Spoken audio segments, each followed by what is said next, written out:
नाज़रीन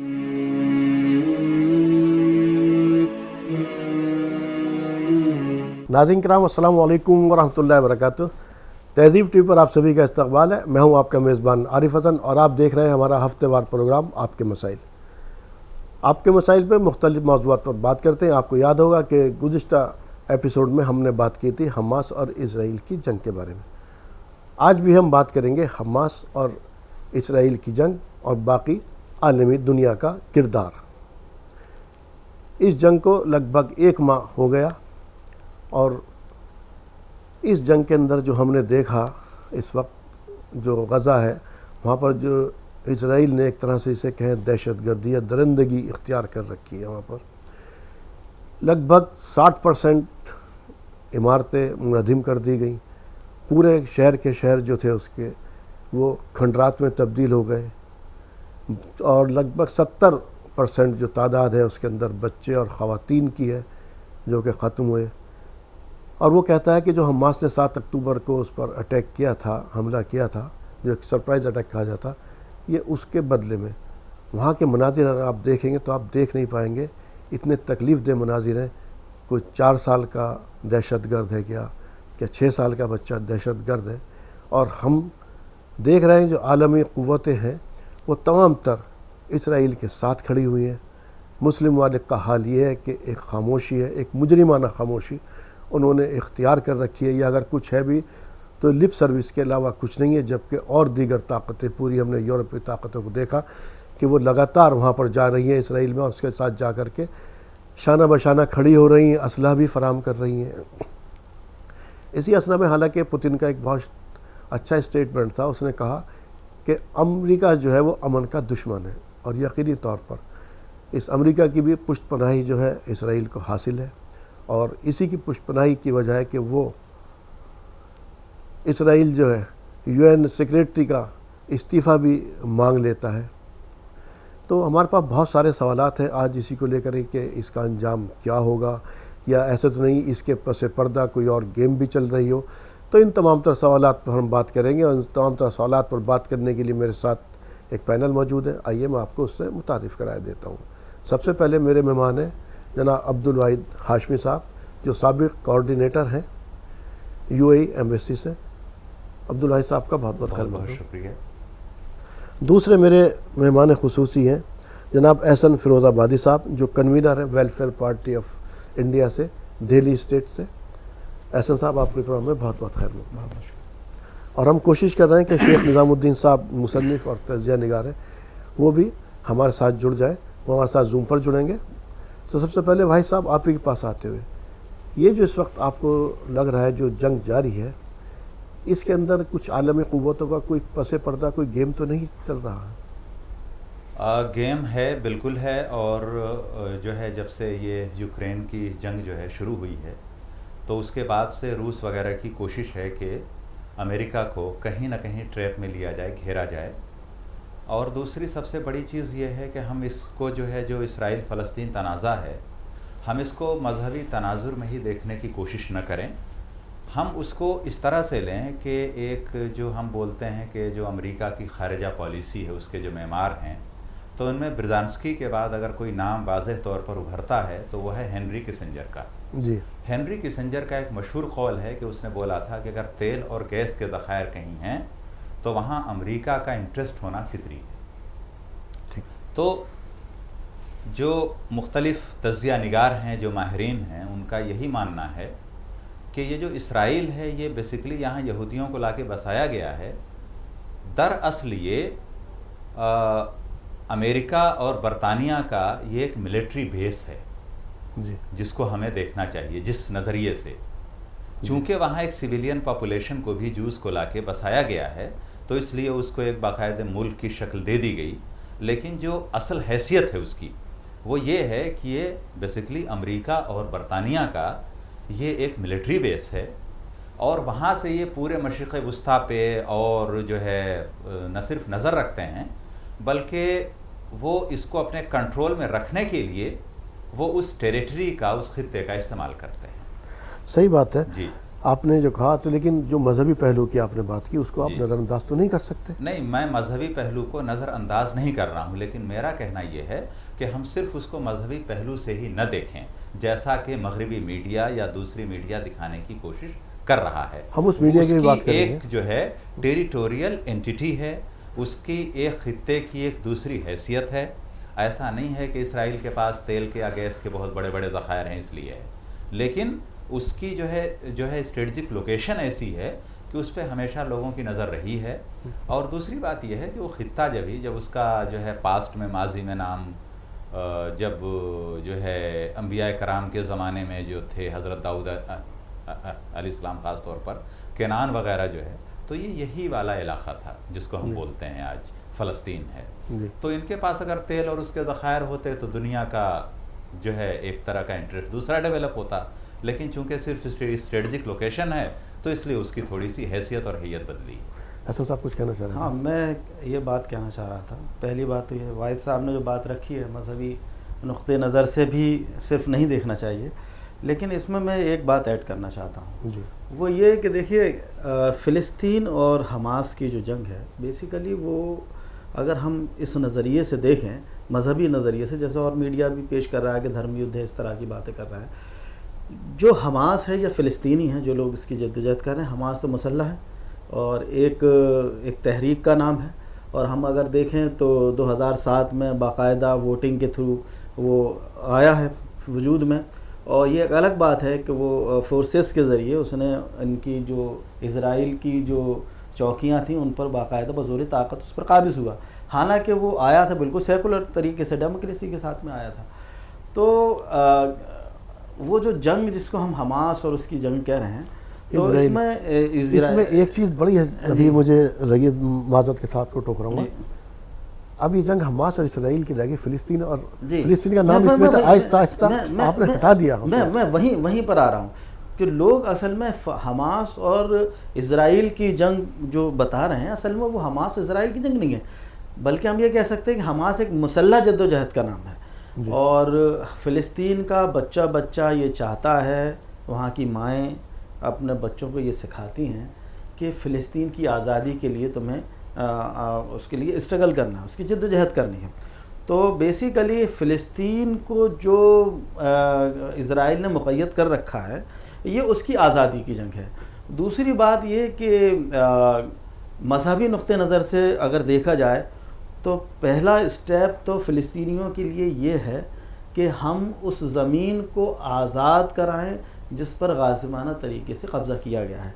उसके बाद हमारा जो वो मामला है कि मजहबी नुक्ते नज़र वाला, तो वो ये है कि अगर हम बात करें इसकी यहूदी जो जैनिज़्म हैं उनकी अगर बात करें तो बाकायदा उनकी जो शरई किताब है the code of Jewish law, उसके अंदर बिल्कुल वाज़ेह तौर पर लिखा हुआ है कि फ़िलिस्तीन पर हर यहूदी पैदा होने वाले बच्चे की ये ज़िम्मेदारी है कि फ़िलिस्तीन पर काबिज़ हो और मस्जिद अक्सा को ढाकर हैकल सुलेमानी की तामीर करे। तो ये तो वहाँ से शुरू है। ये तो हकीकत बात है और वो उसकी तरफ गामज़न है, बढ़ रहे हैं। उनका नक्शा, उनके जो है ये है कि वो ग्रेटर इजराइल का जो एक नक्शा उन्होंने पेश किया, आपको अगर याद हो UNGA के अंदर, अभी UNGA के अंदर जो अभी उसने नेतन्याहू ने नक्शा पेश किया था, उसमें इजराइल का नक्शा था, फ़िलिस्तीन का गाज़ा वेस्ट बैंक गायब था, कंप्लीट नक्शा उसने उसको उसके अंदर मिला रखा था। फ़िलिस्तीन नहीं है उसके अंदर, वो अपनी तरफ गामज़न है। अब उनको, मैं जब अक्सर सवाल ये है कि हमास ने ये करके उनको अपने अज़ाइम की तरफ बढ़ने के लिए एक कदम और उसको मिल गया, क्योंकि उनका अज़म, जैसा आपने भी कहा, उनका अज़म तो ये है ग्रेटर इसराइल। अब उसकी कोशिश ये है कि इनको पूरा खाली कराया जाए, पूरा उसका मुहासरा कर रखा उसने, और इनको सराय सीना की तरफ जो है धकेल दिया जाए सबको। इस वक्त तो यही डिमांड है। नहीं तो क्या बनी इसराइल ने, जब हम अगर देखें तारीख़ का मुतालिका, वाहिद भाई ने उधर की तरफ इशारा भी किया है, ईसा मसीह कब्ल 800 कब्ल अगर हम ये देखें तो बनी इसराइल ने जब इस पर कब्ज़ा किया तो उनका कहना यह था कि हमारे तरफ ये खुदाई हिदायत नाजिल हुई हैं कि हम फ़िलिस्तीन को पूरी तरीके से खाली कराएं। तो वहाँ से वो सिलसिला आज तक, वो तो उनका सिलसिला जो है वो तो उनके हाथों वो लिखा था कि वो मसाया उनका आएगा, हज़रत ईसा अलैहिस्सलाम आए, उन्होंने माना नहीं, वो उनके आज तक चली आ रही। हाँ। लेकिन वो उसकी तरफ अपनी तरफ गामजन है, वो उसे ग्रेटर इसराइल को बनाने के लिए। मेरा जो सवाल ये है, अभी इस वक्त जो वहशियाना तरीके से दरिंदगी हो रही है इसके अंदर, आपको इस वक्त दिखाई दे रहा कि इस कदर बच्चे ख़त्म कर दिए गए यहाँ पर, औरतें ख़वातीन बेदरे खून बहाया जा रहा। देखिए आलमी जो मैंने जैसे मेरा नाम प्रोग्राम का नाम भी आलमी बिरादरी का रोल, तो क्या ये आलमी बिरादरी, आलमी क़ुव्वतें इस जंग को रोकने के लिए किस हद तक मौसर है, किस हद तक मौसर इक़दाम कर सकती हैं या कर रही हैं?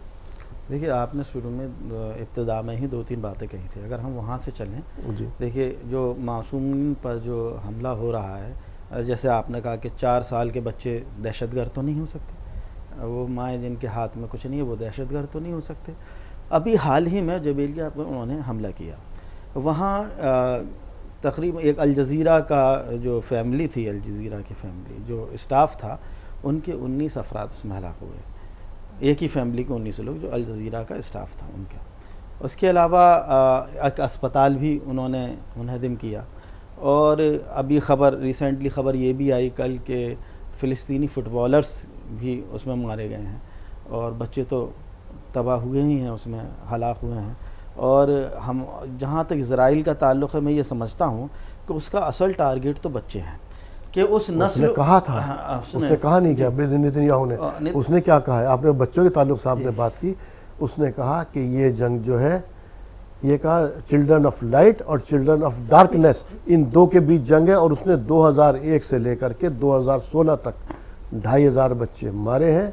उसके अंदर से 50 बच्चे हैं, उसके अंदर मैं आपको बता रहा हूँ, उसके अंदर कैद के अंदर हैं उसके अंदर, और करीब 5500 बच्चे जो हैं वो ज़ख्मी किए हैं उसने। तो उसका तो टारगेट है ये। तो मैं ये कह रहा हूँ जो इस तरह से वो बेदरे खून बहा जा रहा, भाई साहब आपसे जानना चाह रहा हूँ, आलमी क़ुव्वतें इस जंग को रोकने के लिए कितना संजीदा हैं? संजीदा हैं, कुछ लोग हैं, और लेकिन जो है उनके जो मतलब एक्टिविटी है, तो वो जो है रिफ्लेक्ट कर रही है कि कोई आदमी संजीदा उस वक्त होता है जब उसको थ्रेट महसूस होता है। अभी मुझे लग रहा है कि जो आलमी बिरादरी है, या जो बिलखुसूस जो क़ुव्वतें हैं, वर्ल्ड पावर्स हैं, अभी उनको कोई थ्रेट महसूस नहीं हो रहा इस वार से। न कोई थ्रेट है ऐसा, और न ही फ़लस्तीनियों के पास कोई तेल या गैस के ज़ख़ायर हैं कि जिसकी वजह से उनका इंटरेस्ट जाए। तो ये एक इंसानी अलमिया है, और इसमें जो है सबके अपने अपने मफादात हैं। इसके अकॉर्डिंग वो जो है बिल पेश होते हैं। जैसे अक़वाम मुत्तहिदा सलामती कौंसिल की बात हो, रूस अगर कोई लाता है करारदाद, तो उसको अमेरिका की तरफ से वीटो कर दिया जाता है। कई बार अमेरिका करारदाद लाता है तो उसको रूस या चीन या दीगर ममालिक की तरफ से वीटो कर दिया जाता है। कोई भी इसमें संजीदा नहीं है कि इसको कैसे रोका जाए। जब अक़वाम मुत्तहिदा सलामती कौंसिल के अंदर ये सारे उमूर इल्तवा का शिकार होने लगे, कोई नतीजा बरामद नहीं हो रहा था, तभी जो है अक़वाम मुत्तहिदा जनरल असम्बली यानी UNGA के अंदर इसको लेकर के जाया गया। वहाँ सलामती कौंसिल की करारदाद की हैसियत क्या है? हैसियत यह है कि जिस वक्त आपने वीटो पावर दिया और कुछ ममालिक के हाथ में मैं तो उस आगे बढ़ रहा हूँ, आपने करारदाद पास कर दी सर, होती है वहां से करारदाद पास हो गई, और इतनी हैवी करारदाद पास, UN सिक्योरिटी काउंसिल से इस वक्त करारदाद पास नहीं होगी। उसका रिजल्ट ये हुआ कि इजराइल इस्तीफा मांग रहा है उसका। आपने 120 उसके हक में वोट पड़े, 14 उसके खिलाफ में पड़े, 45 ने अब्सटेन किया। तो उसका क्या रिजल्ट हुआ? उसके बाद रिएक्शन क्या था? इजराइल इस्तीफा मांग रहा बिरादरी है, क्या उसके बाद रूस का रिएक्शन सामने आया कोई? क्या रूस ने ये बोला इसराइल से कि तुम्हारी हैसियत कैसे हुई इस तरह से बात करने की? रूस क्यों बोलेगा? अक़वाम मुत्तहिदा या जब आप खुद नहीं खड़े हो रहे हैं तो कोई आप क्या चाह रहे हैं कि आप तो आलिशान महले बैठ जाए जाके तो और आपकी जंग मैं लड़ूं? वही है कि देखिए असल जो है इसके मुजरिम सिर्फ अमेरिका और बरतानिया नहीं हैं जी, सिर्फ आलमी ताकतें नहीं हैं। मसले फ़लस्तीन के असल मुजरिम उसके इलाकाई अरब ममालिक हैं। आप देखिए अब्राहम एकॉर्ड क्या है। मैं अभी जब ताल्लुकात सही नहीं हुए थे उसके बावजूद आप पीस एग्रीमेंट साइन किए जा रहे हैं इसराइल के साथ। एक तरह से मसला फ़लस्तीन चला गया था, एक तरह से उसके अंदर अल्तवा का शिकार हो गया था। बिल्कुल, और बिल्कुल टेबल आपने अब्राहम टेबल से आप अब्राहम क्यों गए? टेबल से पॉइंट से फ़लस्तीन खाली हो गया था। फ़लस्तीन का कोई वजूद है, इस पे कोई बातचीत का मौजू है, ये बिल्कुल ख़त्म हो गई थी चीज़ें, फ़लस्तीन मौजूद बहस नहीं रह गया मैं तो ये था। कहता हूँ अगर फ़लस्तीन को तो जो जी। आपका अब्राहम अकॉर्ड जी। है उसके अंदर से जब ट्रंप ने कहा था, तो ट्रंप ने क्या कहा था कि आपके लिए यहाँ पर कोई जगह नहीं, आपको जो है जगह चाहे, उसने कहा यूरोप में कोई एक ऐसा शहर बना के दे देंगे जहाँ जी। बेहतरीन यूनिवर्सिटी भी होंगी, लेकिन ये जगह खाली करें, जिसको फ़लस्तीन ने सबसे पहले उसने इनकार कर दिया, उसी ने नहीं माना। देखिए, उसके आलमी लेकिन बिरादरी हमारी जो खामोश है। आलमी बिरादरी खामोश है। भाई मुस्लिम अगर वाली क्या पासो कर रहे हैं? लिहाज, अगर सत्तावन वाली इसराइल क्या पासो कर रहे हैं लिहाज आपके? नहीं रख रहा है, इसराइल पासो लिहाज नहीं रखता है, जो भी एग्रीमेंट अब तक हुए हैं आज तक इसराइल ने किसी पासो लिहाज नहीं रखा, तो आलमी बिरादरी को ये चाहिए कि उस पर लिप सर्विस से काम ना ले। आज तक जब से इसके यूएनओ के या उसके जो सिक्योरिटी काउंसिल में एक करारदाद पास हुई है इसराइल के खिलाफ, नहीं बिल्कुल नहीं। एक भी आप करारदाद पास नहीं करे, तो इन जो आपकी जो आलमी ये जो है, इन सब की हैसियत क्या है? अभी यूएनओ ने जो मजम्मत की थी उसमें भी अगर हम देखें तो उन्होंने 7 तारीख के हमले को कहा कि ये गलत था, लेकिन इसका जवाज़ नहीं हो जाता कि आप जो है सिविलियंस पर वो हमला करें, ये कहा है। यानी उसने पिछली और तारीख ये को फरामोश किया है। ऑर्गेनाइजेशन जो है अपनी हैसियत खो चुकी। यूनिसेफ कह रहा है कि हर 10 मिनट में इस वक्त इसराइल एक बच्चे को हलाक कर रहा है। यूनिसेफ ने तो कहा है कब्रिस्तान बनाया है, कब्रिस्तान बना दिया वहाँ पर। कब्रिस्तान बना दिया गया है। फिर क्या वजह है आपकी सिक्योरिटी काउंसिल के अंदर से एक करारदाद उसके लिए क्योंकि देखिए अगर थोड़ा बहुत बचा हुआ है, चाहे सलामती काउंसिल वगैरह की, तो कोई हैसियत ये रह गई कि वो इस्तीफ़ा मांग रहा, एक सिक्योरिटी काउंसिल की हैसियत बचती है जिसके अंदर से आप कुछ कर सकते हैं, और सिक्योरिटी काउंसिल आप इतनी उसके बाद भी कुछ नहीं कर पा रहे हैं। तो इन जो ये ऑर्गेनाइजेशन है, अच्छा, इनकी हैसियत क्या है? वाहिद भाई ने एक बात कही है उसमें, मफाद की, सबके अपना अपना मफाद है। तो आप ये देखें कि इससे पहले जो कुछ भी कोशिशें हुई हैं फ़लस्तीन की आज़ादी के लिए, तो इतनी ज़बरदस्त कोशिशें नहीं हुई जैसा हम देखते, इतना बड़ा हमला भी नहीं हुआ कभी इसराइल के ऊपर।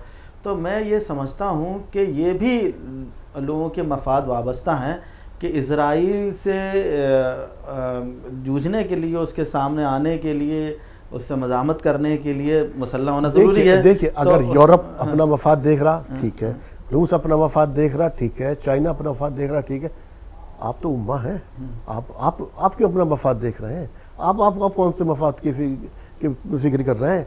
ये जो सऊदी अरब है, इसने इतना सारा असला का एक अंबार लगा रखा है, किस लिए? कि हाजियों में इस्तेमाल करेगा, किस लिए है ये? देखिए क्या है उसमें जो आपने बात की मुस्लिम उम्मा, तो हम बातें करते हैं लेकिन मुस्लिम उम्मा इन प्रैक्टिकल ये चीज़ एग्जिस्ट नहीं करती। सबसे पहली बात तो ये है, हमें उस जो है इसको मानना पड़ेगा इस वक्त में, उससे जो है निकलना पड़ेगा। हम जो है अभी जो है एक तो फिर ओआईसी क्या है में आपकी? है कि भाई नहीं, मुस्लिम उम्मा नहीं है। ओआईसी सबसे क्या पहली है? चीज़ मुस्लिम उम्मा जो है किसी ज़माने में रही होगी। ये जो कंसेप्ट है, अब ये मेरा मानना है कि मौजूदा हालात में इस शब्द को, इस लफ्ज़ को मगरिब ने हाईजेक कर लिया है। वो मुस्लिम उम्मा के नाम पे जो गैर मुस्लिम हैं उनको जो है आपके खिलाफ मुत्तहिद करने के लिए इस्तेमाल करता है, जो चीज़ एग्जिस्ट ही नहीं करती। जैसे उसने बोला इस्लामिक टेररिज्म, क्या इस्लामिक टेररिज्म एग्जिस्ट करता था? नहीं था। आपने क्यों इनके एक्सेप्ट किया? अपने बनाए हुए ग्रुप थे। आपने तो क्यों एक्सेप्ट किया? नहीं, एक्सेप्ट इसलिए किया कि मुसलमानों के अंदर जो चीज़ मिसिंग है, जैसे मैंने बताया कि हम बार बार बोलते हैं मुस्लिम उम्मा, मुस्लिम उम्मा। मुस्लिम उम्मा कहाँ है बताइए आप? ओआईसी क्या चीज है? ओआईसी का जो ऑर्गेनाइजेशन क्या चीज है? वो भी आपने तारीख पढ़ेंगे फॉर्मेशन की कि इसकी बिना कब डाली गई, किस लिए डाली गई। आपके अंदर एक बीमारी पैदा हो गई, आप बुज़दिल हो गए, बेगैरत हो गए, जितने भी मुल्क है बेगैरत, बेज़मीर, ये सब चीज हो चुकी है। कंट्रोल की जो पहली कोशिश हुई थी, जब पहली बार वहां आगजनी की वारदात हुई थी, तभी ओआईसी की बुनियाद डाली गई थी मोरक्को के अंदर, मराकश के अंदर, और उसका जो है यही था एम कि हम जो है मस्जिद अक्सा को आज़ाद कराएंगे, इसके लिए कोशिश करेंगे। जॉर्डन के हाथ में है ना, जॉर्डन के हाथ में ना मस्जिद अल अक्सा की सारी जिम्मेदारी। जॉर्डन क्यों नहीं बोल रहा है? जॉर्डन को बोलना चाहिए। मैं आपको जॉर्डन के भी हालात बता देता हूँ। आपका हाल ये है कि आप उससे इजराइल से दिफा के लिए अमेरिका से मिन्नतें कर रहे हैं कि आप हमें पैट्रियट मिसाइल दे दो, जैसे इजराइल से मिसाइल आएंगे तो हम उनको रोक सकें। आपकी हालत तो ये है। बेसिकली ये है, नबी करीम सल्लल्लाहु अलैहि वसल्लम का एक कौल है जिसको, तो उसके अंदर जो है जिसमें फरमाया हुजूर ने कि भाई एक वक्त ऐसा आएगा कि जब लोग तुम्हारे ऊपर ऐसे टूट पड़ेंगे जैसे एक भूखा आदमी खाने पर टूट पड़ता है। तो साहबे कराम ने पूछा कि हुजूर क्या उस वक्त हम तादाद में कम होंगे?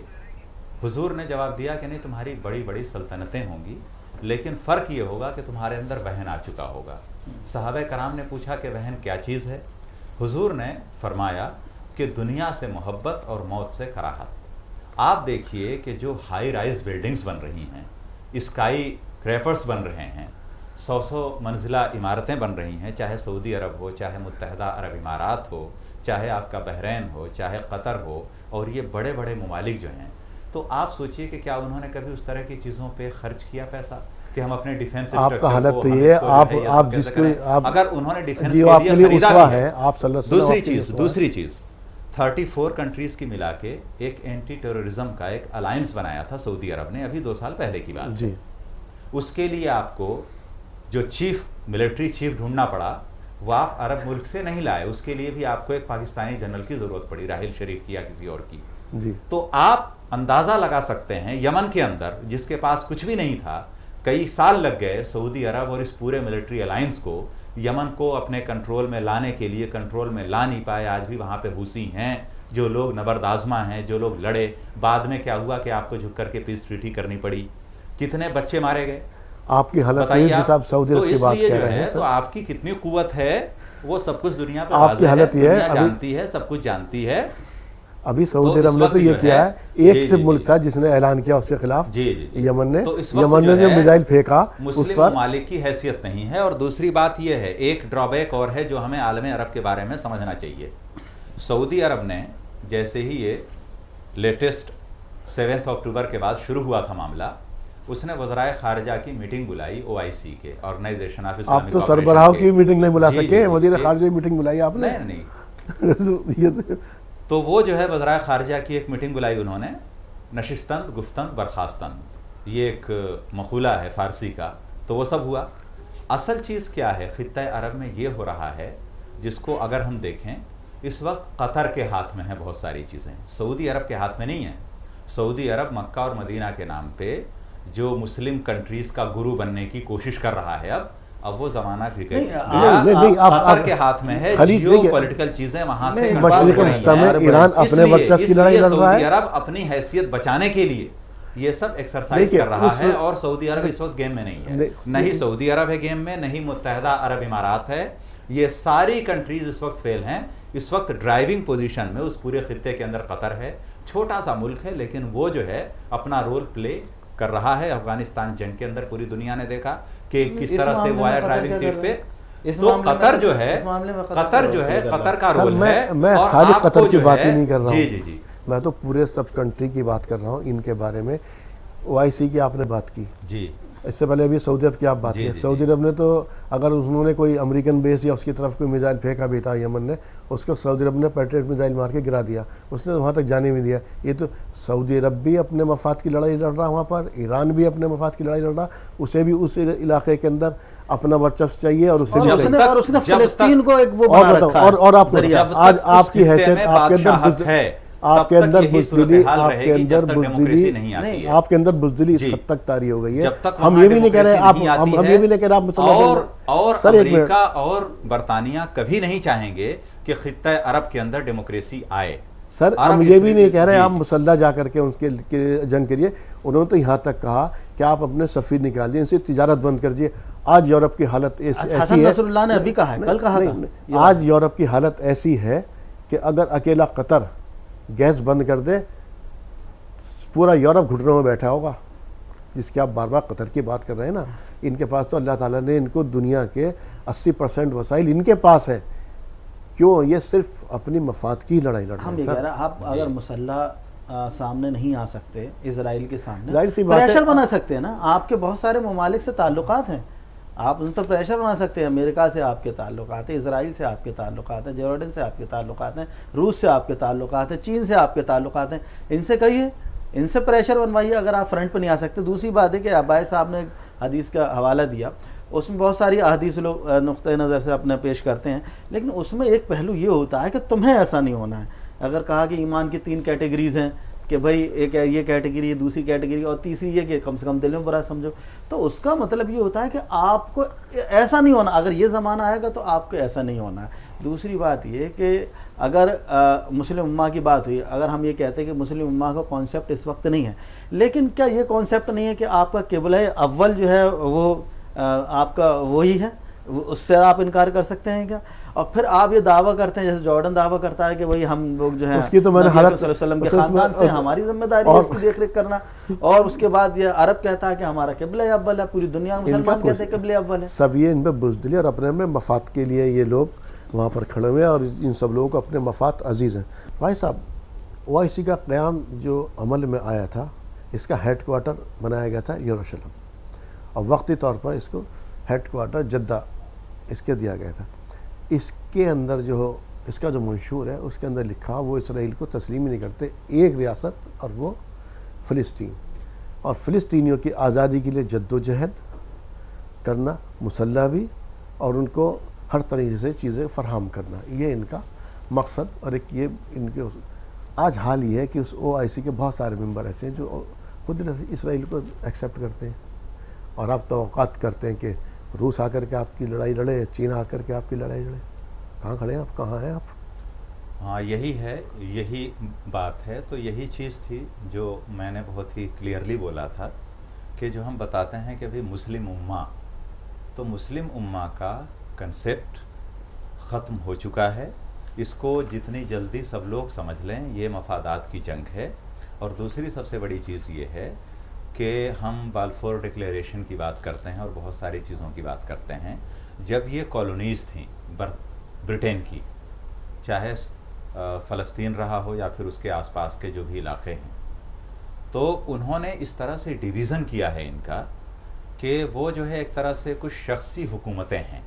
अब जैसे आप देखिए कि क्या किसी उन्होंने डिवीज़न कर लिया और आपने मान लिया। किसी मुल्क का नाम एक शख्स के नाम पे हो सकता है, एक ट्राइब के नाम पे। सऊदी अरब का नाम है क्योंकि एक जो है ट्राइब है, एक जो है आदमी है, उसके नाम पे है। इमारात का नाम क्या है? बेसिकली इमारात ठीक है, नाम है, लेकिन क्या आले नहियान फैमिली के अलावा किसी और की वहाँ पे चलती है?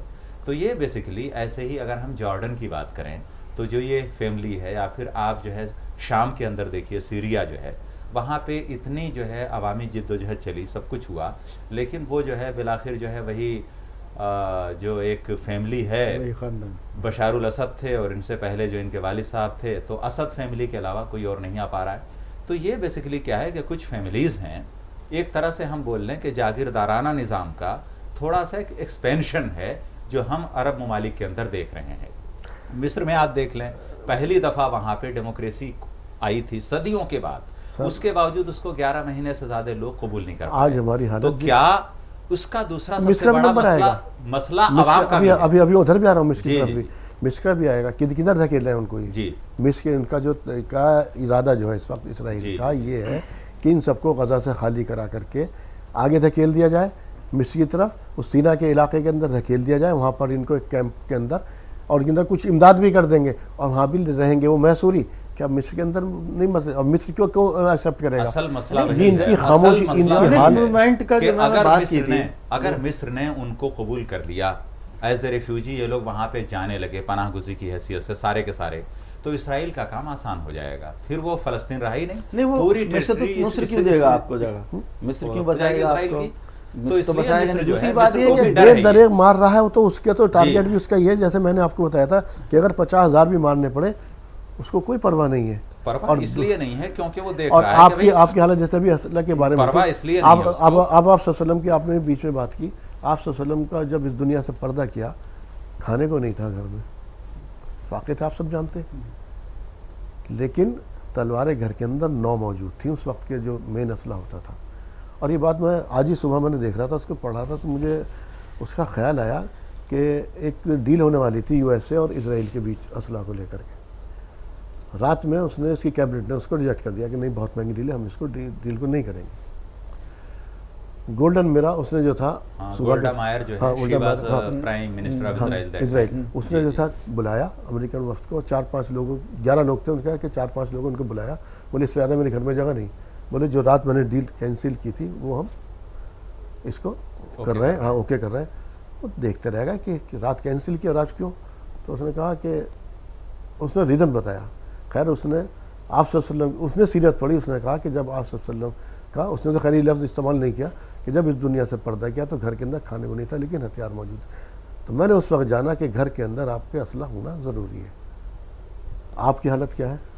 नहीं, अब एक बात आपने कहा कि मिस्र का भी नंबर आने वाला है, मैं वहाँ पर आना चाह रहा था। मैं वहाँ भी कर रहा हूँ कि जो ज़ियोनिस्ट मूवमेंट है, तमाम जो यहूदी जिनका ताल्लुक़ इस तबके से होता है, अपनी तक़रीबात के अंदर ये बाकायदा उनको वो कराया जाता है, याद दहानी कराई जाती है कि हम किस तरह से हम मिस्र में थे, मिस्र से निकाले गए और किस तरह से बाबिल के बादशाह ने हमको वहाँ से खदेड़ा, अब हमको वहीं से अपना शुरू करना है, मिस्र से। आपके बच्चों की कितनी तारीख मालूम है?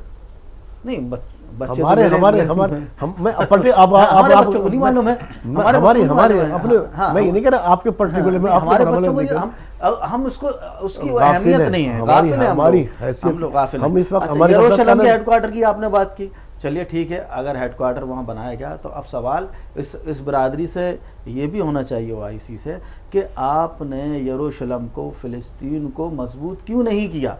इकोनॉमिकली क्यों नहीं मजबूत किया आपने? उसका जो है फोर्स जो होना चाहिए वो आपने क्यों मजबूत नहीं आपने किया? तो अब्राहम कॉर्ड के जरिए उसको एक्सेप्ट करने और उससे दोस्ती और बढ़ाना शुरू, जबकि ट्रम्प ने उस वक्त भी कहा असल था, कसूरवार तो आप हैं, ट्रम्प आपको ने उस अल्लाह वक्त के भी जवाब कहा देना था पड़ेगा कि इनको यहाँ से कि हटा आपके दावे करके झूठे हैं। एक अलग जगह दे देते हैं, कोई नया शहर आबाद कर देते हैं, बेहतरीन। वो तो फिलिस्तीनियों ने उसे एक्सेप्ट नहीं किया, और अरब तो उस पर भी नहीं, यहूदी तो पहले भी रहते थे जनाब, यहूदी तो पहले भी यहाँ रहते थे, अगर तारीख करें। हालांकि इस सानहा ने कम थे। जो ये सानहा हुआ और ये वक्त जो इसराइल चाह रहा है, एक चीज़ तो हुई है, दुनिया में उसके लिए नफरत बढ़ी है। इस वक्त जो आप मुजाहरे देख रहे हैं इस तरह से कि भले से मुस्लिम मालिक में हो या ना हो, इजराइल में भी हुए हैं भाई, खुद इजराइल के अंदर और भी तमाम तर हर जगह, हत्ता कि फ्रांस के अंदर भी इतने बड़े बड़े मुजाहरे हुए हैं उसके लेकर के। तो एक ह्यूमैनिटेरियन उस पर, उसकी उस सतह पर इजराइली खिलाफ नफरत तो इसके अंदर बढ़ी है। और जो है हम यूरोप वगैरह में देखें और दिगर ममालिक में देखें, ऑस्ट्रेलिया वगैरह में देखें, इवन अमेरिका के अंदर आप देखिए कि अमेरिकन जो है कांग्रेस की जो बिल्डिंग है, तो वाइट हाउस के आसपास तक जो है, इवन खुद जूस जो है वो लोग, हमें दो चीज़ें इसके अंदर देखने की ज़रूरत है। एक है ज़ायनिस्ट नज़रिया जिसको बोलते हैं सहियोनी नज़रिया, और एक दूसरा है जो लोग यहूदी हैं, रासिखुल अकीदा। तो जो लोग यहूदी हैं वो लोग जो है उतने ही मतलब उनका भी हक़ जो है इसराइल पे उतना ही है जितना एक फ़लस्तीनी का है, किसी और का है, जो लोग वहाँ के रहने वाले हैं प्रॉपर। आपस में कोई दुश्मनी भी नहीं है मुसलमानों से। जो ये ज़ायनिस्ट हैं, जो एक नज़रिया फैलाया गया जिसको 1917 के अंदर, और उसके बाद फिर वो बाद में कि भाई ये सब होगा वो सब होगा, तो बेसिकली ये जो चीज़ मैंने बताई आपको शुरू में कि भाई बरतानिया और अमेरिका को एक मिलिट्री बेस चाहिए था, ये उनकी पहले से सोच थी। जिस वक्त अरब ममालिक, अरबों के अंदर एक फितरी चीज़ है, ये कभी स्ट्रेटजी नहीं बना सकते। अल्लाह तबारक व तआला की तरफ से हुजूर सल्लल्लाहु अलैहि वसल्लम को कुछ चीज़ें दी गई थी, उसके बाद हुजूर के ट्रेंड किए हुए लोग यानी सहाबे कराम के अंदर कुछ चीज़ें रहीं। अरबों की फितरत के ख़िलाफ़ है कि वो स्ट्रेटजी बना सकें। जिस दिन अरब स्ट्रेटजी बनाना शुरू कर देगा उस दिन वो अरब नहीं रहेगा, तो ये उनके फितरत में नहीं है। लॉन्ग टर्म स्ट्रेटजी, पहली बात तो ये है कि अरब कभी नहीं बना सकते, ये उनके नेचर के अगेंस्ट है। दूसरी बात ये कि यूरोप वगैरह और ये जो दूसरे लोग हैं, अरब का ख़ित्ता एक जज्बाती ख़ित्ता है। इस वक्त उनको चूंकि पेट्रोल निकल आया, ये सब आ गया, इस वक्त वो डरे हुए हैं कि अगर एक भी इसराइल का मिसाइल गिर गया तो हमारा क्या होगा, हम लोग फ़ौरन आ जाएंगे स्टोन एज में। इसलिए उनकी तरफ से रिएक्शन नहीं होगा कोई भी। टर्की की आवाम का आप देखिए, 3-4 साल पहले की बात है, रजब तैयब उर्दगान की गवर्नमेंट को जब मिलिट्री ने टेक ओवर करने की कोशिश की, पब्लिक टैंक के सामने लेट गई थी। क्या ऐसा आपने किसी और मुल्क में देखा है? किसी और मुस्लिम मुल्क में आपने देखा? तो क्या ये हौसला आप मुस्लिम अवाम का पाते हैं उन अरब ममालिक में कि वो आए ऐसे? तो लेकिन चूंकि वो डिक्टेटरशिप है और लावा नहीं है, सवाल वही आता है, फिर ये हुकूमतें क्यों नहीं करी? अवाम तो एहतजाज कर रही है, हुकूमतें क्या कर रही हैं? तो ये टर्की क्या कर रही है? इसके अलावा कुछ ममालिक को देख करके के अलावा जितने भी मुस्लिम ममालिक हैं, कहाँ एहतजाज हुआ? कहीं नहीं हो रहा है। अच्छा, सऊदी अरब में हुआ नहीं, यूएई में हुआ, कहाँ हुआ? अच्छा, कोलंबिया ने जो इनका कुछ सफीर कुछ वापस जो कर दिया, कुछ चिली ने जो अपना कुछ लातीनी सफीर वापस अमेरिकी कर दिया। कंट्रीज है, उन्होंने अपने असल सफीर क्या बुला है? लिए, अपनी जॉर्ज तिजारत बंद बर्नार्ड की। शॉ के नाम से एक कौल बहुत ही मशहूर किया जाता है। मुझे लगता है कि भाई उस कौल में दम है।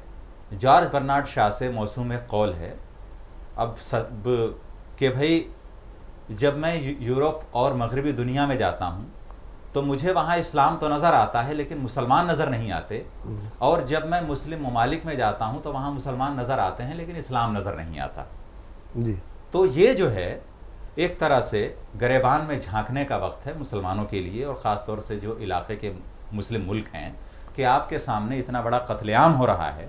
मैं इसको सीधे सीधे बोलता हूँ, ये अटैक नहीं है, ये तो कत्लेआम है। हाँ, तो कत्लेआम हो रहा है और आप सिर्फ तमाशाई बने बैठे हैं, सिर्फ मीटिंग्स हो रही हैं, सिर्फ आपके यहाँ से सिर्फ प्रस्ताव पारित हो रहे हैं।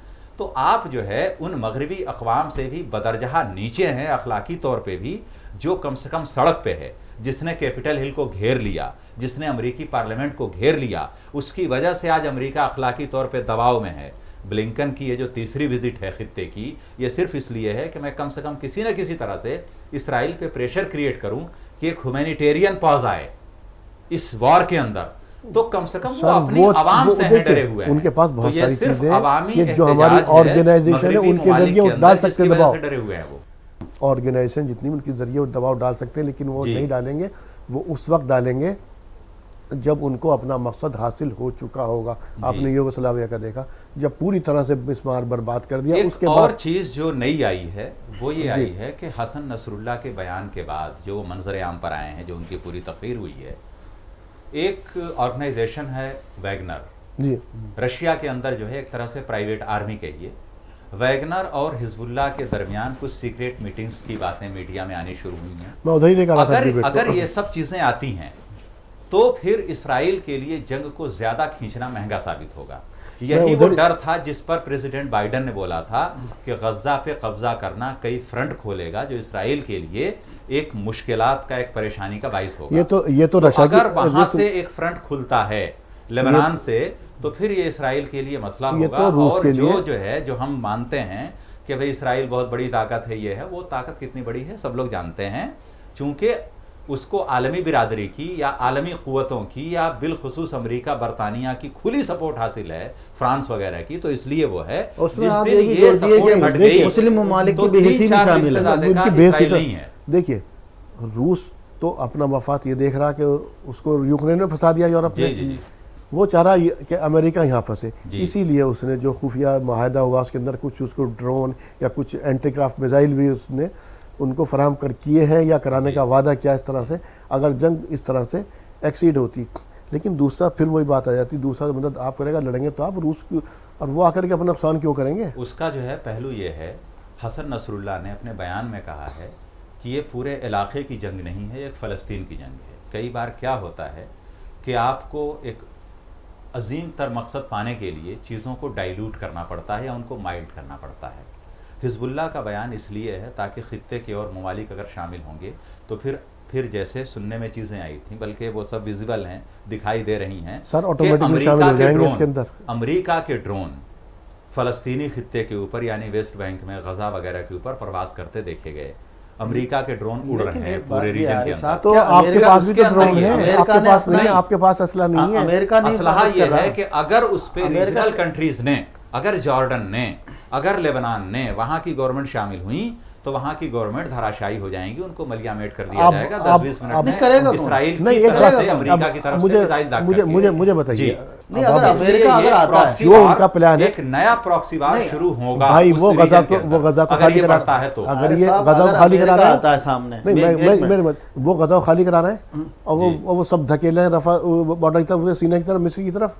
मिस्र उन्हें एक्सेप्ट करेगा? मिस्र तो क्योंकि उसने हमास के और इख्वान के ताल्लुकात थे जी, वो उसको कभी एक्सेप्ट नहीं करेगा। तो क्या होगा, बताइए क्या होगा? अगर इसकी मदामत के लिए अमेरिका जब फ्रंट पे आ सकता है तो आप भी फ्रंट पे आ सकते हैं। लबनान को भगतना पड़ेगा, जॉर्डन को भगतना पड़ेगा, बहुत हो सकता है आपके पास तो सर, लेकिन टर्की आ सकता है, ईरान आ सकता है, आपके पास इतना है। आप जो है ना, अगर आप इतने बुज़दिल हो गए, आप अपने ताल्लुकात तिजारत बंद कर दीजिए। आज आप जो है ना, जो आप एक कंट्री आपका कतर जो है ना, सिर्फ तिजारत वो बंद कर दें, इनको गैस मिलना बंद। आपको मालूम है यूक्रेन उसके बाद से गैस जो सप्लाई कौन कर रहा, कतर कर रहा उसको सप्लाई, जो इस टाइम पे यूरोप को। कतर बंद कर दे आधा तो काम उसका ये वही हो जाएगा। अगर ये बात तो ये वैसे ही पूरा यूरोप पैरों में आ जाएगा। पॉसिबल नहीं है, कतर बंद कर देगा तो फिर कतर सरवाइव कैसे करेगा? अगर अरब ममालिक तेल बंद कर देंगे तो तेल के अलावा उनके पास दूसरे मुतबादिल ज़राए क्या हैं, कहाँ से आएगी?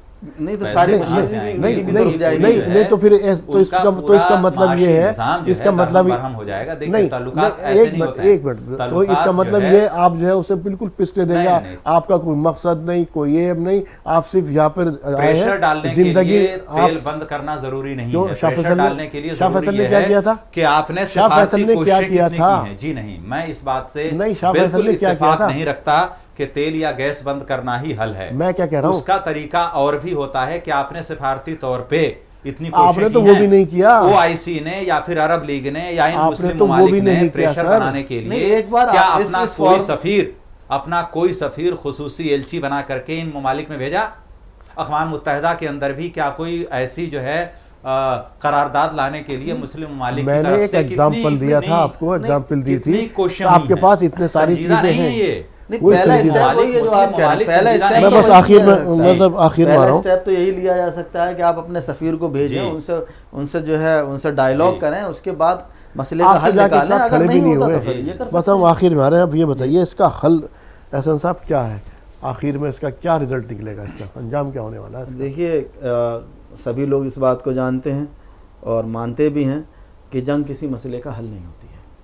तो लेकिन ज़ाहिर सी बात है कि डिफेंस के लिए इंसान जो हथियार भी उठाता है, जिस तरह से हमास अपना डिफेंस कर रहा है, फ़िलिस्तीन का डिफेंस कर रहा है, मस्जिद अक़सा का डिफेंस कर रहा है, लेकिन ये लड़ाई या जंग किसी मसले का हल नहीं होती है। बात ठीक है, होना ये चाहिए कि तमाम ममालिक आलमी बिरादरी को ये चाहिए कि पहला स्टेप ये कि फ़िलिस्तीन कौन सी आलिम बिरादरी की बात कर रहे हैं जिसने इराक़ को तबाह कर दिया था? और क्या जो आपका दुश्मन है जो और यूरोप है, जिन अमेरिका, लोगों जिन वो लोगों क्या जिन वो लोगों क्या जिन क्या लोगों उसे ने क्या उसे यूएनओ फ़िलिस्तीन ने या की- सिक्योरिटी काउंसिल ने जिन परमिशन लोगों दी ने थी? जिन उसने वहाँ पे 10 लाख बच्चे मार दिए, जिन लोगों इराक ने इराक के अंदर उसे बर्बाद कर दिया, लीबिया। आपके जिन लोगों ने एक एक करके सबका फ़िलिस्तीन नंबर आना की जिन आपका। लोगों ने याद रखिए। फ़िलिस्तीन की हिफाजत की जिम्मेदारी अपने कंधों पर लेने की बात कही है, जिन लोगों ने ओआईसी बनाई, उन सब की ये जिम्मेदारी होती है कि वो अब अपनी बेहिसी को तर्क करके आगे आएँ। और देखिए जैसे पहले उन्होंने भी कहा, यहूदियों से मुसलमानों की कोई दुश्मनी नहीं है, कोई मसला नहीं है, ये तो चंद वो जो एक फ़िक्र के लोग हैं उनसे ये है। हालांकि इसके अंदर एक पहलू रह गया, उसके अंदर जी। हकीकत तो ये है जो सुएज नहर का पहलू है। सुएज नहर को अभी इनका आ गया, ये भी मैं वो देख रहा था उसमें, सुएज नहर को भी उसके साथ में मिला करके ये उसके अंदर एक और उसकी चौड़ाई भी बढ़ाने का हुआ है, जो कि गज़ा तक जो कब्ज़ा कर रहे हैं, गज़ा तक उस तक वो आ रहा है वहाँ तक। अभी तो उसकी चौड़ाई 35 मीटर के आसपास है कि एक जहाज़ क्रॉस करता, फिर इधर से रोक लेते हैं, उधर से।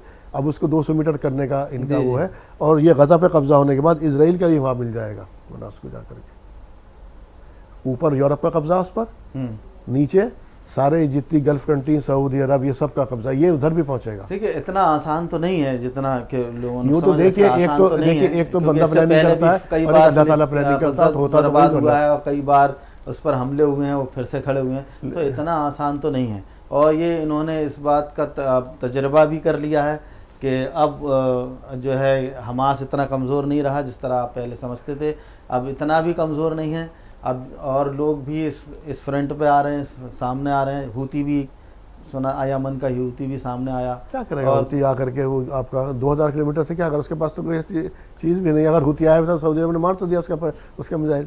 नहीं, लोग तो अब तो आ तो रहे, कोशिशें तो जारी हैं, लेकिन इतना आसान अगर वो टेबल पर समझता जब है आएंगे इजराइल इतना आसान, तो इतना आसान नहीं है। क्यों वैसा आपको टेबल पे वो उसी वक्त लेके आए जब वो अपना हदफ हासिल कर लेंगे, इससे पहले नहीं ले। नहीं, वो आपको टेबल पे लाना नहीं चाहते। वो टेबल, हमारा भी मानना है कि वो टेबल पे लाना ही नहीं चाहते। तो ये है कि भी टेबल पे उसको लाया जाता है जो आपकी हैसियत को तस्लीम करे। जब फ़लस्तीन को इसराइल तस्लीम करने के लिए तैयार नहीं है, 70 साल हो गए, तो क्या हुआ? क्यों लाएगा वो? बताइए आप।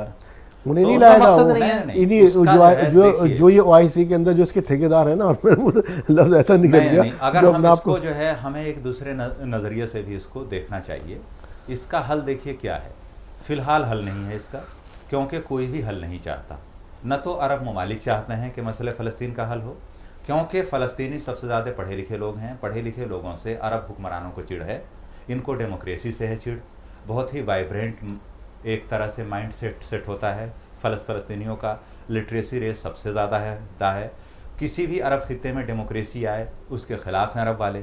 इख्वानुल मुस्लिमीन की गवर्नमेंट आई थी, उसको टॉपल करने के लिए, उसको गिराने के लिए खुद सऊदी अरब ने बिलियंस ऑफ डॉलर्स दिए कि मिलिट्री दोबारा आ जाए। तो आप ये जो है सोच करके, हाँ, इनको ख़तरा कब महसूस होगा, जो आप बात कह रहे हैं कि गज़ा की तरफ अगर इसराइल ज़्यादा बढ़ता है। अमेरिका को भी पता है कि अगर ये गज़ा की तरफ बढ़ेंगे, गज़ा को अपने कंट्रोल में लेंगे तो फिर जो है अरबों को फिर अपने एग्जिस्टेंस के लिए ख़तरा महसूस होगा कि भाई ये तो धीरे धीरे हमारे हुकूमत को ही ख़त्म करता जा रहा है। अब तक हम जो है जिस तरह से, तो उसके बाद क्या है कि एक प्रॉक्सी वार का दूसरा दौर शुरू होगा। तो अब जो है यहाँ कन्फ्लिक्ट रहेगा, अभी हल नहीं होगा। फिलहाल ये हो सकता है कि इस जंग को रुकवाने की कोशिश जो है एक आज़ाद और खुद मुख्तार फ़लस्तीनी रियासत कायम होगी। भारत भी उसका रहा है हामी शुरू से। चाहे महात्मा गांधी रहे हों, चाहे महात्मा गांधी रहे हों, चाहे जवाहरलाल नेहरू रहे हों, चाहे मिसेस गांधी रही हों, या चाहे अटल बिहारी वाजपेयी रहे हों, सबका नज़रिया वही था कि एक आज़ाद फ़लस्तीनी रियासत का क़याम मशरिक़ वुस्ता में क़याम अमन के लिए ज़रूरी है। जब तक ये चीज़ नहीं होगी, हल इसका वही है। अब क्या इस नए फेज से ये जो नया ये सब शुरू हुई है, कम से कम इतना तो हुआ है कि फिलिस्तीन का मतलब लोगों के ज़बानों पे आ गया, जो है एक टॉकिंग पॉइंट उभर करके शाम के सामने आया है। लेकिन अब यह है कि अब इसको किस तरह से ये मुस्लिम ममालिक ख़ास तौर से एक्सप्लॉइट करते हैं इसी सूरत हाल को, उसके लिए अपने फ़ायदा हासिल करते हैं। अगर इन्होंने मिस कर दिया इस चांस को, तो फिर वो जो है दोबारा वो प्रॉक्सी वार ही रहेगी वहाँ पे, और अभी कोई हल नहीं है इसका जब तक कि फ़लस्तीन का क़याम। तो इसराइल तो इस तरह से अब तो उससे अपनी हुदूद से बाहर निकल आया। वेस्ट बैंक में तो कुछ नहीं था, वेस्ट बैंक में भी उसने बमबारी की है, करीब 200-250 लोग वहाँ भी मारे हैं उसने। वो मैंने जैसे कहा था, अभी हाल में जो UNGA की मीटिंग हुई थी उसके अंदर भी उसने नक्शा दिखाया, जब नेतन्याहू ने उसके अंदर फ़िलिस्तीन का कोई वजूद नहीं दिखाया, पूरा हिस्सा उसने इसराइल में दिखाया। जब वो गज़ा से अब निकल के इनको, अब वो गज़ा को उसने कैप्चर कर लिया, इनको आगे डाल दिया, तो कहीं ना कहीं एक्सटेंड तो करेगा। जब अपने, जैसे आपने खुद कहा, जब आपके वजूद की लड़ाई होगी, अब तो आपके वजूद पर आप बनी ना, तब क्या करेंगे आप? या फिर वही जो आपसे सल्लल्लाहु ने कहा था कि अरबों के लिए तब तबाही है, कि वो वक्त आ गया। बिल्कुल बिल्कुल बिल्कुल, जाहिर सी बात। हाँ, ये लोग जो है उसकी तरफ बढ़ रहे हैं बहुत ही तेज़ी के साथ। और कोई भी गवर्नमेंट हो, जिस तरह से मंगोलों ने बगदाद को जो है किया था, एक तरह से मिस्मार कत्लेआम हुआ था, यहाँ तक कि उस वक्त के जो खलीफा थे उनको जो है चटाई में लपेट के और हाथी से जो है वो जो है मंगोलों की जो आर्मी थी उसने जो है उनको जो है किया था। तो और जब उनके जो है उससे हीरे जवाहरात निकले ख़जाने से, तो एक किसी मंगोल जो है कमांडर ने बोला था कि अगर तुमने इन सोने के अगर तीर भी बना लिए होते तो शायद जो है कुछ हमारी तरफ चलते, फ़ौज की तरफ। तो ये है कि जब भी आप जो है ऐशो इशरत में मुब्तला हो जाते हैं तो ज़वाल आपका मुक़द्दर बन जाती है। यही चीज़ है। तो अगर ये लोग होश में नहीं आए, जैसे मैंने कहा कि अगर इस मौके को इन्होंने गनीमत नहीं जाना, इसको एक जो है इससे उन्होंने कोई लेसन नहीं लिया, सबक हासिल नहीं किया, तो फिर तबाही है और उसके अलावा कोई और जो है आज़ाद फ़िलिस्तीन के क़याम के अलावा और कोई इसका हल नहीं। नाज़रीन, हमने बात की हमास इसराइल या फ़िलिस्तीन के लिए आज़ादी लिए जो जद्दोजहद चल रही उसके बारे में, इसराइल की बर्बरियत के बारे में भी हमने बात की। गज़ा इस वक्त एक करबला का मंज़र पेश कर रहा है। दवाई वहाँ नहीं है, 3 तरफ से उसको घेरा हुआ है, एक तरफ से पानी है, बमबारी उसके ऊपर हो रही है। वहाँ से रिएक्शन के तौर पर क्या है उसके बाद हमास में? हालांकि नुकसान इसराइल का भी हो रहा है यकीनी तौर पर। बहुत सारे लोग हमारे यहाँ ऐसे हैं जो इसको कहते हैं कि शुरुआत हमास ने की, और हमास ने जो था शुरुआत की 7 अक्टूबर को, उसके बदले में इसराइल तो 2001 से मैंने एक डाटा दिया अभी, उसके अंदर इसराइल ने 2500 बच्चे तो वहाँ वैसे मार दिए, 13,000 ज़ख्मी कर दिए, 550 बच्चे जो है वो जेल के अंदर। इसराइल तो जब से कर रहा है, ये तो अगर आप किसी को दीवार से लगाएंगे तो उसका रिएक्शन आएगा। लेकिन फ़िलहाल मैं और आप तो दुआई कर सकते हैं, लेकिन हाँ, जो हमारे हुक्मरान हैं, इन मुल्कों के जो सरबराह हैं, उनके लिए भी लम्हा फ़िक्रिया है कि रोज़ महशर में सवाल उनसे होगा ये किसके लिए तमाम तर ताकतें इकट्ठी की गई थी। जवाब उनको देना, जवाब मैं और आप क्या कर सकते हैं? हम तो सिर्फ दुआई कर सकते हैं। और हालांकि मुसल्ला या जंग जो है वो किसी चीज़ का हल नहीं है। हालांकि एक दानिश्वर ने कहा था कि जो जितने भी जोग्राफिकल खतूत हैं वो तलवार की नोक से ही सीधे किया जा सकते हैं, लेकिन एक वक्त आपको बातचीत करना और बहुत सारे हल हैं। आज के दौर में तो सिफारती ताल्लुकात हैं, तिजारत है, आप इतना तो कम से कम कर सकते हैं, उन सबको तो बंद कर सकते हैं। मैं आप दुआ कर सकते हैं, दुआ कीजिए उन सब के लिए, उन मासूमों के लिए, अल्लाह ताला उनकी मदद फरमाए। आप दोनों हजरात का प्रोग्राम में शमूलियत के लिए तहे दिल से शुक्रिया। बहुत बहुत शुक्रिया। नाज़रीन, आपके मसाइल में आज इतना ही। इसी के साथ अपने मेज़बान को दीजिए इजाज़त। अस्सलामु अलैकुम वरहमतुल्लाहि वबरकातुहू।